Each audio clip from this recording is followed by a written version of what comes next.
Bom, e gente, mesmo a expectativa da apuração das eleições americanas, 36 estados do país votaram para eleger governadores nas eleições de meio de mandato. O nosso correspondente Tiago Américo continua acompanhando os números. Tiago, algum destaque? O que temos já de novidade? Bem-vindo. Olá, Tiago. Mais uma vez, bom dia para você, para toda a audiência. Estou aqui de olho nas estatísticas, minuto a minuto, que acontecem nas eleições de meio de mandato aqui nos Estados Unidos. A gente fez na primeira entrada um recorte sobre como é que possivelmente vai ficar a nova configuração da Câmara dos Representantes, dando uma maioria grande para os candidatos republicanos. Ainda não tem uma definição com relação ao Senado aqui nos Estados Unidos. São 35 vagas para o Senado norte-americano, mas vamos fazer agora um recorte com relação aos candidatos e aos vencedores aos governos estaduais aqui nos Estados Unidos. Vamos começar destacando ele, que é um candidato que já está eleito, né, pela Flórida, republicano, Ron DeSantis. Ficou ainda mais conhecido aqui nos Estados Unidos depois da passagem do furacão Ian, ele que teve uma atuação bastante importante.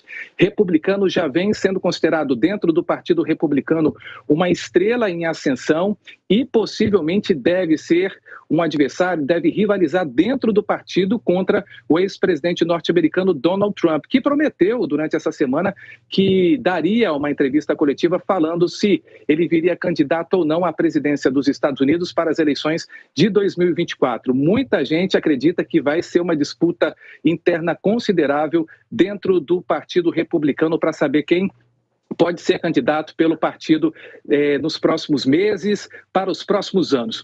Esse que aparece no seu vídeo é o Ron DeSantis. Agora a gente vai falar sobre uma governadora daqui da onde eu falo, que foi eleita, uma governadora que é bem popular aqui em Massachusetts. O nome dela é Maura Reilly, ela tem 51 anos de idade e foi eleita na noite de ontem como a primeira governadora gay da história dos Estados Unidos, assumidamente gay. Ela que teve apoio do presidente Joe Biden, é uma democrata. Outro candidato que venceu as eleições e vem também ganhando destaque aqui nos Estados Unidos é o governador de Maryland, que fica ali próximo de Washington, é um estado importante aqui dos Estados Unidos. Ele foi o primeiro governador negro da história do estado de Maryland e o terceiro governador negro da história dos Estados Unidos, o Wes Moore. A gente vai colocar imagens dele comemorando. É uma importante vitória também para os democratas no governo estadual aqui nos Estados Unidos. Ele que, repito, foi o primeiro governador negro eleito da história de Maryland e o terceiro da história dos Estados Unidos. A gente segue também destacando um outro governador, desta vez da Geórgia, um estado que tem um apoio amplo de Donald Trump, mas que ele, mesmo sendo republicano, ele acabou se desentendendo com esse presidente Donald Trump e venceu as eleições na Geórgia. É um Brian Kemp.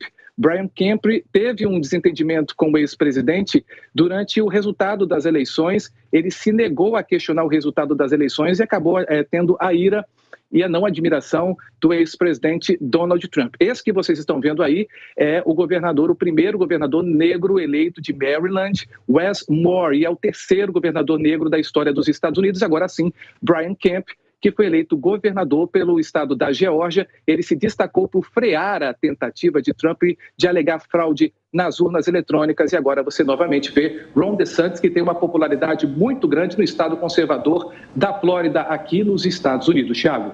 Ok, Tiago Américo continua acompanhando a apuração, a eleição americana. Você volta daqui a pouco. E uma informação para a nossa audiência: nós teríamos aqui a entrevista com o economista Otaviano Canuto, mas não conseguimos a conexão com ele por causa de problemas. Agora, já nos nossos comentaristas, falando ainda sobre a eleição, o Roberto Mota analisa. Ô Mota, qual a necessidade de se avaliar o resultado dessas eleições e a importância aqui para o Brasil também?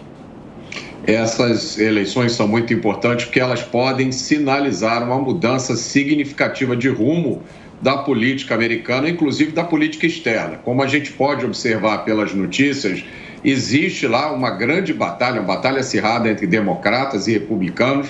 O presidente Trump foi um fenômeno na política americana, um fenômeno que não desceu ainda na goela da esquerda. A esquerda, como sempre, em todo lugar, cada vez mais radical, e insistindo na tentativa de demonizar, né, o adversário. Tem que sempre colocar no adversário a pecha de golpista, a pecha de autoritário. É aquela história, né? Acuse-os do que você faz, chame-os do que você é. E, apesar disso, o povo americano está mostrando as suas preferências. Os Estados Unidos têm um documento único na história da humanidade, que é a Declaração da Independência, que diz que todo cidadão tem o direito à vida, à liberdade e à busca da felicidade. E esse documento começa "We the people", nós, o povo. Então, os Estados Unidos têm uma noção muito forte de cidadania, são uma federação verdadeira, os estados têm a sua própria legislação penal, os estados decidem o seu sistema de votação e, como comentou alguém outro dia aqui, eu não me lembro quem foi, mas você quer ver o que é uma democracia de verdade? Tente explicar para um americano o que significa justiça eleitoral no Brasil. Amanda? Microfone, Amanda, por favor, comentando o resultado das eleições americanas. 1 minutinho e meio, por favor, nosso tempo já está terminando.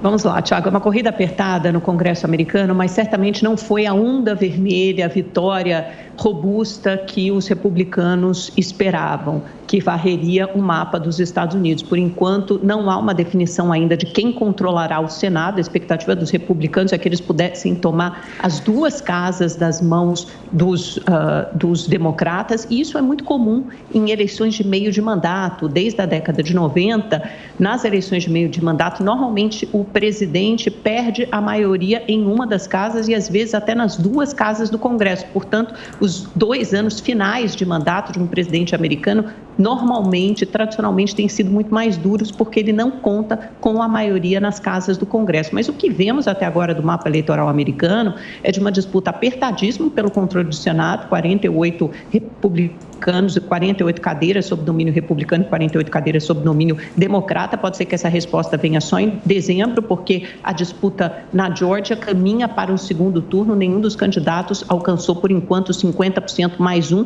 necessários para levar a cadeira já no primeiro turno. Tem outros 3 estados americanos ainda com uma disputa bastante acirrada também. E mesmo na Casa dos Representantes, que é o equivalente à Câmara dos Deputados no Brasil, tem 178 cadeiras para os democratas e 199 para os republicanos. Para você conseguir maioria, para você conseguir dominar, você precisa, acho que, de 214 ou 218 assentos. Acho que são 218 assentos. Portanto, ainda não há um controle. Obviamente, os republicanos estão na frente, ao que tudo indica, eles terão controle sobre a Câmara dos Deputados, mas mesmo assim não é aquele controle avassalador. E vários governadores apoiados por Donald Trump, os mais ferrenhos apoiadores de Trump, com aquele negacionismo eleitoral, que falam em fraude nas urnas e acham que Biden é um presidente legítimo, muitos desses competidores ou não ganharam os governos de seus respectivos estados que disputavam, ou então ganharam por uma margem muito estreita, o que demonstra que republicanos e outros republicanos mais moderados, como esse que a gente viu, o governador da Geórgia, que se recusou a levar adiante as acusações, o apelo por fraude do Donald Trump há 2 anos, nas eleições de 2 anos atrás, conseguiram se reeleger com margens muito maiores. Obviamente que a exceção é Ron DeSantis na Flórida, que desponta como grande adversário interno no Partido Republicano de Donald Trump. Esse sim conseguiu uma eleição fácil na Flórida, com quase 20 pontos percentuais de vantagem. Deputado Paulo Martins, 1 minuto e meio. O exercício do poder sempre leva a desgaste, né? Por isso que essas eleições aí de meio de mandato, normalmente o poder de plantão acaba perdendo algum apoio. A vitória republicana, ela não tem sido como era alardeada. Pelo jeito, a gente tem IPEC lá nos Estados Unidos também, que apontavam resultados que não estão acontecendo conforme era apontado, mas mesmo assim é uma vitória republicana. O governador da Flórida, o DeSantis, né, é um nome que desponta claramente, tem um discurso muito ajustado, vai ser um adversário muito duro para o Donald Trump, porque ele consegue defender as teses que o Trump defendia com muita força e não tem o desgaste que o Trump passou. Então, ele pode vir a ser um nome que converse com um eleitorado que já rejeitava o ex-presidente, né? Apesar dele ter tido ali muito apoio popular e perdeu no colégio eleitoral também, né? Então, a batalha no Partido Republicano vai ser muito dura. Agora, a descrição que o Roberto Mota fez, aí eu me lembrei de A Democracia na América, né, de Tocqueville. Eu fico imaginando o que ele escreveria ao fazer um passeio pelo nosso país para escrever o livro A Democracia no Brasil. Mota, quer 30 segundinhos para uma última observação? Te pergunto também, de alguma forma, essas eleições nos Estados Unidos mexem com alguma coisa no cenário político brasileiro? Alguns especialistas dizem que o que acontece por lá, às vezes, depois de 2 anos, acontece por aqui também? Exatamente. A esquerda brasileira importa todas as táticas e técnicas da esquerda americana. Agora, o que é importante observar, Adriana, é que, independente do resultado dessas eleições ou das eleições para presidente, ninguém nos Estados Unidos fica com medo de dar a sua opinião. Ninguém é convidado para ir depor no FBI por uma opinião postada online. E a grande maioria dos jornalistas e da mídia defende a liberdade de expressão como um valor fundamental. É uma diferença enorme, gigantesca do que está acontecendo no Brasil. 30 segundos, Amanda Klein. Olha, eu acho que o Tocqueville ficaria espantado com o que está acontecendo na democracia americana, que tem sido permeada desde 2 anos por acusações de fraudes inexistentes, por um negacionismo eleitoral, aliás, por um negacionismo que abarca vários âmbitos da vida da sociedade americana e que colocam, de fato, a mais importante democracia do planeta, a principal democracia do planeta, em xeque, em risco, principalmente se a vitória republicana fosse tão contundente como se avizinhava. Ainda bem que foi uma vitória bem menos maiúscula. Donald Trump terá menos força, enfrentará um adversário de peso, mas mesmo assim o que fica claro por essa eleição é que o Partido Republicano, infelizmente, que era uma força conservadora absolutamente legítima da sociedade americana e tem que ser representada, bem representada assim, foi totalmente cooptada, dominada e radicalizada por uma franja extremista representada aí pelo trumpismo nos Estados Unidos. Deputado Paulo, para fechar essa discussão, 30 segundos também.